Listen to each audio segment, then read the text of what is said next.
Prologue. Il y a du sang, partout. Je n'ai jamais vu autant de sang.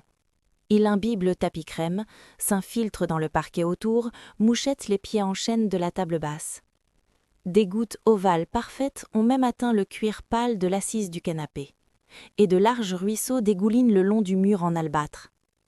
C'est sans fin.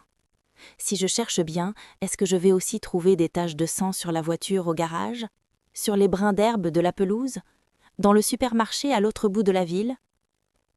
Mais le pire de tout, c'est que j'en ai partout sur les mains. Quel bazar! Malgré le peu de temps dont je dispose, ça me démange de tout laver. Quand il y a une tache, surtout sur la moquette, on m'a appris qu'il fallait la nettoyer rapidement avant qu'elle ne s'incruste. Une fois sèche, la tache devient impossible à enlever. Malheureusement, j'aurai beau frotter, ça ne changera rien pour le cadavre qui gît au beau milieu de cette mare de sang. J'évalue la situation. D'accord, c'est grave. Mes empreintes digitales dans la maison, ça on s'y attend, mais le vermillon incrusté sous mes ongles et dans les sillons de mes paumes, ce sera moins facile à expliquer. Quant à la tache qui s'assombrit sur le devant de mon chemisier, ce n'est pas non plus le genre de choses que je peux négliger. Je suis dans un sacré pétrin. Enfin, si quelqu'un m'attrape. J'inspecte mes mains, pesant le pour et le contre, laver le sang ou me tirer d'ici vite fait. Si je me lave les mains, je perdrai de précieuses secondes pendant lesquelles je pourrais me faire prendre. Si je pars immédiatement, je vais sortir avec du sang partout et embarbouiller tout ce que je toucherai. Et puis la sonnette de la porte d'entrée retentit. Le carillon résonne dans toute la maison, je me fige, n'osant même plus respirer. « Ohé !» lance une voix familière.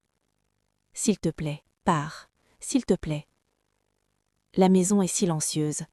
Le visiteur à la porte va comprendre qu'il n'y a personne et décidera de revenir une autre fois. Il le faut. Autrement, je suis finie. Ça sonne de nouveau. Va-t'en. S'il te plaît, va-t'en. Je ne suis pas du genre à prier, mais à ce stade, je suis prête à me mettre à genoux. Enfin, je le ferais si je ne risquais pas de me mettre du sang plein les genoux. Le visiteur a dû conclure qu'il n'y avait personne à la maison. Personne ne sonne jamais plus de 2 fois chez quelqu'un.